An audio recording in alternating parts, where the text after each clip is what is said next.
We're speaking to Jake Moult ahead of his 400th appearance for Altrincham. Jake, that's a milestone. Can you maybe just give us an idea of your feelings? I guess pride would be certainly one emotion you're feeling at the moment. Well, yeah, you've obviously summed it up there.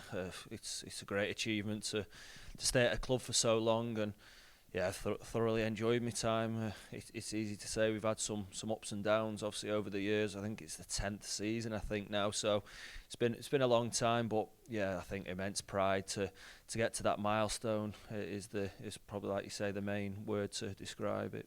I mean, we've come a long way in that time, and this is very much a club on the up at the moment. But if I could just take you back to the best part of a decade, to when this was plain old Moss Lane, when you first stepped through the door and Lee Sinnott signed you. What was your sense of what was happening back then, Jake? Was it that there was a bit of a rebuilding programme going on, or how do you assess it? Yeah, I think, like say back then, I think that's how it was sold to me in terms of coming to the club. Obviously, I came from Altrincham, who were in the conference at the time, and obviously came, and it was sold in that way where it always felt like we could push to be in the conference. And I think the first season we did, I think we lost in the playoffs. I think it might have been Bracker that first season, I think. So we've always been kind of at the top end, obviously apart from the few years we've had, but we'll forget them. Towards the top end of the Conference North and in the conference. But yeah, that's certainly how it was sold initially to me, that we're always going to be trying to fight to get into the conference. I think it was the second season we then went up. We enjoyed a couple of seasons in there. Well, I was going to say it's kind of came to fruition relatively quickly with that famous, unforgettable day here against Guiseley. Take us back to that, Jake. What were you thinking? What was going through your mind when the moment that Greg Wilkerson appeared at the touchline was coming on so near to the end? Oh, unbelievable! I'm sure it lives long in everyone's memory. Players, fans, staff, everyone. I think that's probably up there with one of the best moments in my football career, definitely. Like you say, going right to the death, the very, very last touch of the game, virtually 120th minute. He actually come on to take a penalty, didn't he, for Reezy, because he'd missed a few that season. And obviously the ball goes up, Kyle with Drenchy, and it falls down to him. And yeah, what a feeling, like you say. That was your reaction at the time, was that when you saw Greg coming on, you thought he's obviously going to take a penalty? Yeah, I think that was quite a confident lad, was he? That was the case, yeah. We'd obviously practiced penalties a lot because we knew obviously the scenario we were in with the playoffs. And Greg was always probably our best penalty taker. He obviously struggled for a little bit of game time, so he was coming on then to obviously take a penalty, yeah. And what about yourself? Would you have been down to take one? I think so, yeah. I can't remember exactly, but I would imagine so, yeah. So presumably you're gearing up for that at the time when Greg came on. I mean, what was actually going through your mind when the goal unravelled? Yeah, I don't think you do, to be honest with you. I think you just play right until the last whistle. I certainly do anyway. I don't really think about the penalties. You have a good 5, 10, 15 minutes or whatever you're after then to really think about where you're going to put it, what you're going to do, which ways the keeper going to dive. So I think during the game you just really either trying to get that winner, or depending on the flow of the game, or trying to stay in it until it comes to the time of where you need it, I suppose. And obviously, in keeping with this club's great tradition, the FA Cup's brought you a few good moments as well. Would they count amongst your highlights? Thinking of Barnsley here, and then Colchester away with your goal, of course. Yeah, we've had some real good runs, haven't we? Last season, obviously Portsmouth. What a great achievement that was, and I thought we were superb on the day. We were so unlucky, definitely, to not get obviously a replay back here, which would have been amazing. You would have thought it'd have been on the tally, so it'd have been a great achievement. And like you say, Colchester again, very similar to Portsmouth, very last kick of the game, really, wasn't it, where we conceded there. And I thought again we probably did enough for a replay. There was another one, wasn't there, Burton Albion, where we did get the replay, where I thought we were great. So there's been a lot of real good moments over the years. Like you say, in the FA Cup has brought some great moments for me. Colchester would be a bit bittersweet for you, I guess, because it was an outstanding goal you scored, and then, of course, right at the end, as you say. But just before that late winner, what were you thinking when Nicky Clegg had that well, chance? you think it's our day, don't you? Nicky's gone down the other end there, and he used to love to chop. We all know that, and he probably just chopped one too many and come back on his right, where, like you say, these are little fine margins. He probably should have took the shot with his left, and it could have been totally different. But that's football for you, isn't it?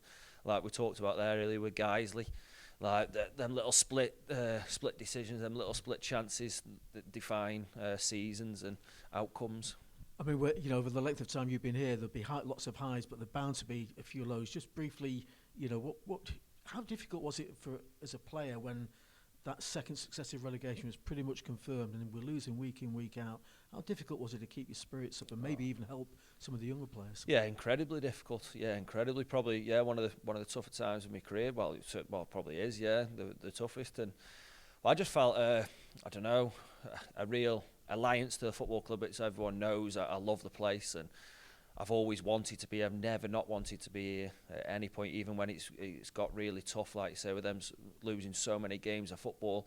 And then, obviously, when the gaffer came in, I just felt a real sense of responsibility, really, to get us at least back up into the Conference North. And obviously, it's been amazing that we've got back into the conference in such a short period of time. But I think once we got that relegation, certainly that second one, I felt a lot of responsibility on myself in terms of I played a lot of games to get us in that position, and I wanted to play a lot of games to kind of get us back out of that position and where we feel we wanted to be. Did you, low though everybody was at the time, when Phil walked into the dressing room at, I think it was Tamworth, wasn't it? Yeah. Did you kind of sense a bit of a light at the end of the tunnel with what he had to say? Yeah, I knew a bit about the gaffer anyway from Nantwich days. Obviously, I'm from Stoke, so it's only 20 minutes away, and there's a few lads, like mutual friends and what have you. So I knew a bit about the gaffer anyway, and the great job that he did there at Nantwich.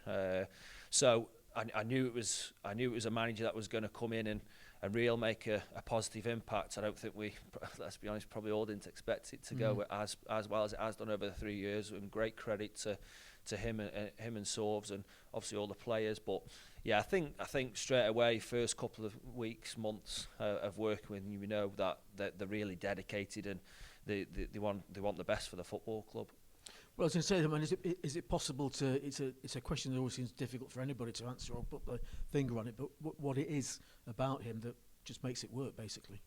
Yeah, I've been asked this question quite a few times, to be honest, on different interviews, and I don't think it's one particular thing. I think there's a lot of it's difficult to be a manager, and there's a lot of different things that they have to do as a management team. I think him and Sorves complement each other so well.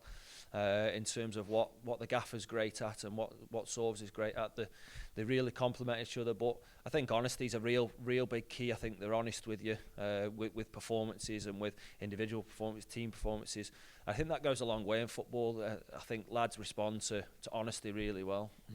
I mean, I said at the start of the interview that this is a club very much on the up and up, on and off the field. We can see this off the field from where we're sitting here in the sponsors' lounge. It's been refurbished and looks spick and span and really impressive. On the pitch is one of the most impressive things that some of the signings we're making, some of the players, quality of the players that we're bringing in at the moment. Yeah, certainly. Obviously, the lads that have come in, Joel, I mean, he came in pre-season. I spoke to the gaffer and I rated him from the first session. Obviously, you've had Alistair come in and do great. Obviously, Joe Piggott's come in from Wigan, again with a real good pedigree. So, like you say, the types of players that we're able to attract now is obviously really pushing the boundaries and pushing us forward. And it's amazing, like you say, off the field here, that all the bits that we're really moving in the right direction to sustaining ourselves in this league mainly.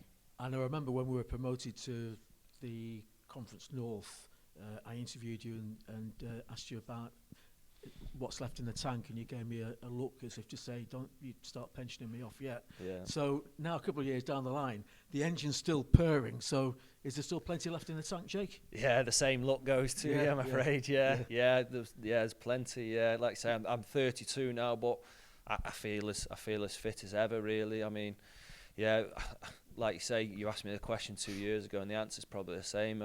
Feel as strong as ever. Yeah, I feel great. Look, the last 4 or 5 games as a whole, we haven't particularly performed, but on a whole for a season, if you take it into account, I think we're going pretty well. We've got to get out of this sticky patch that we're in at the minute. There's no doubt about it. But on a personal level, yeah, I don't feel any effects of age just yet. Good stuff. Good to hear. That's how it comes across for watching you on the pitch, Jake. Just to wrap it up, you know, it's a real milestone as this, and the club are presenting you with a shirt to mark the occasion. Are you one for keeping mementos? And yeah, I've got them framed. Yeah, good. Yeah. I think I got I either started at the 250 or 300. Yeah, I think the 250. I've certainly got the 300 framed. Yeah, so I'll probably will end up getting it framed. Like you say, it's an incredible achievement, and no matter what level of football you play at, it's all relevant, and I'm really proud to represent the football club for so many games, and obviously now to be captain for the last 3.5, 4 years. It's just like I say, an incredible achievement, and I definitely don't take it for granted, and I enjoy every moment of it. That's great, Jake. Great to hear. Thanks very much for your time, and all the best for many more games to come. Cheers, John.